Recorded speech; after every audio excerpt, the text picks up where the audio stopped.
Jean-Luc Romero, le président de l'association pour le droit de mourir dans la dignité. Il est en visite sur l'île et animera une réunion publique samedi à Saint-Denis. Bonjour Monsieur Romero. Bonjour. Le droit de mourir dans la dignité, vous l'avez déjà dit, vous le dites toujours, on meurt mal en France. Qu'est-ce que ça signifie ? Vous savez, c'est pas moi qui le dis, en fait, c'est tous les rapports qui ont été faits depuis une quinzaine d'années par des grands professeurs de médecine qui ne sont pas favorables à une évolution de la loi, mais qui constatent tous qu'on a un des pays où on meurt le plus mal. C'est-à-dire qu'on ne met pas les moyens. Vous savez, en début de la vie, on a une politique nataliste qui est plutôt efficace, enfin, en tout cas comparée aux pays européens. Par contre, en fin de vie, il n'y a pas l'argent. Et donc, à peine 20 à 25% des gens qui en ont besoin peuvent aller dans une unité de soins palliatifs. Il y a un congé d'accompagnement des proches seulement pour ceux qui accompagnent à domicile et limité à 3 semaines. Et on voit, voilà, c'est aujourd'hui une question de volonté politique. Et on voit bien que sur la question de la fin de vie, la volonté politique qui n'est pas là, alors que la volonté des Français est là. Vous savez, on sort du grand débat. Les questions de santé n'étaient pas dans le grand débat. Et pourtant, celle qui a émergé, et qui a émergé dans quasiment tous les débats, c'est la question de la fin de vie, avec une demande des Français qu'on légalise l'euthanasie. Et pour l'instant, on n'a pas beaucoup entendu le gouvernement se prononcer sur cette question. Le combat de votre association, clairement, c'est la légalisation de l'euthanasie et du suicide assisté. C'est une loi globale.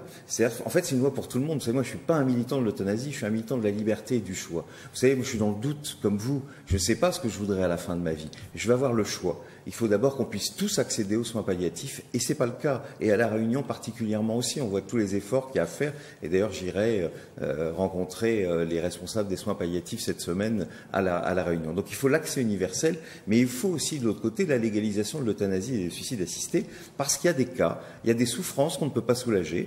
Et puis voilà, il y a des gens qui souhaitent à un moment choisir le moment et la manière. On ne choisit pas de naître, on a quand même au moins le droit de choisir le moment de sa fin de vie.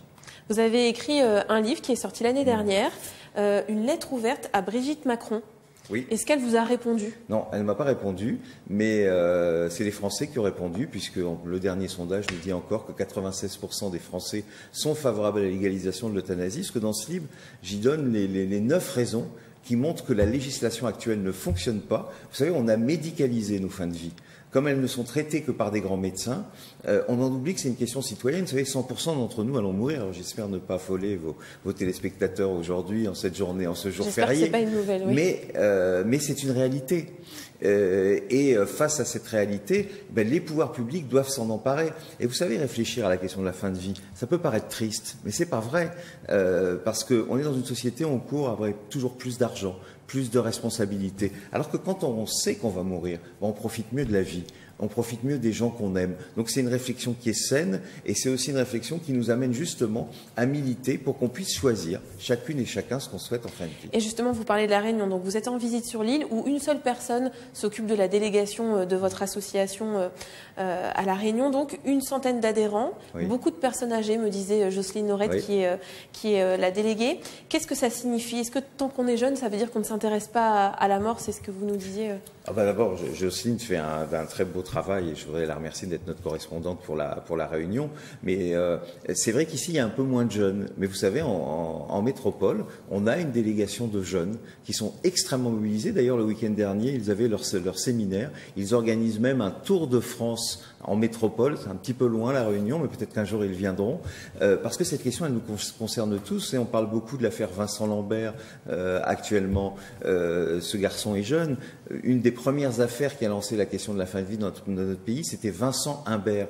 Il avait 20 ans. Vous savez, malheureusement, la mort, elle frappe à n'importe quel âge. Et c'est pour ça que c'est important d'y réfléchir. C'est pour ça aussi c'est important d'écrire des directives anticipées. Vous savez, les gens, ils écrivent des testaments. Justement, c'est le système actuel nous permet ça, en tout cas, pour le moment. Il nous permet ça, mais c'est pas sûr que ce soit écouté par les médecins. Même si, je le dis, la majorité des médecins nous écoutent, nous entendent. C'est ces responsables médicaux, vous savez, c'est comme les responsables religieux, qui sont absolument opposés, alors que 72% des Français... Pour vous, c'est clairement la religion qui... La religion et ses grands médecins, et pourtant la religion, je vous dis, 72% des catholiques pratiquants, et c'est un sondage de la Croix, pas de la DMD, sont favorables à la légalisation de l'euthanasie. Il faudrait qu'on sorte de ça, parce que je vous dis, une loi qui légalise l'euthanasie, ça protège tout le monde. Ça vous protège, vous, si vous voulez vivre le plus longtemps possible, et ça protège celui et celle qui veut arrêter. Parce que vous savez, dans une république laïque, il n'y a pas un principe supérieur qui vous oblige à vivre le plus longtemps possible, et notamment dans la souffrance. Le Premier ministre Édouard Philippe l'a annoncé hier, le projet de loi bioéthique sera présenté en juillet. Qu'est-ce que vous en attendez? Alors, il n'y aura pas dedans la question de la fin de vie. Alors moi, je suis aussi un militant sur d'autres causes, hein, notamment sur la PMA. D'ailleurs, j'aurai l'occasion de voir des associations LGBT comme le Refuge et Horizon ici à La Réunion. Mais nous, ce qu'on espère, c'est qu'après, à la rentrée, les parlementaires s'en emparent, parce que vous savez, il y a quelque chose d'incroyable. Pour la première fois, nous avons des parlementaires de tous les partis qui sont favorables. Et nous avons une majorité. D'ailleurs, je vais voir à La Réunion 4 ou 5 parlementaires, soit dans des rendez-vous, soit dans des déjeuners, pour discuter avec eux. Comment? Qui sont-ils? Je ne les ai pas en tête, je ne vais pas vous les dire, parce que si j'en oublie un, ce serait quand même un peu pas normal. De tous les partis? Bien sûr, de tous les partis, de la France Insoumise, aux socialistes, en passant par la République En Marche.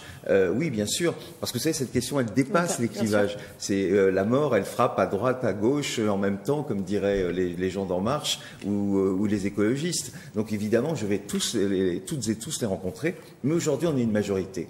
Et cette majorité, il faut qu'elle se saisisse de ce problème. C'est la seule question de société qui fasse ce point à l'unanimité, parce que chacun et chacun d'entre nous sommes dans le doute et on a besoin d'une loi complète. On sait qu'il faut à la fois des soins palliatifs pour tous, mais que les soins palliatifs, dans certains cas, ça ne suffit pas.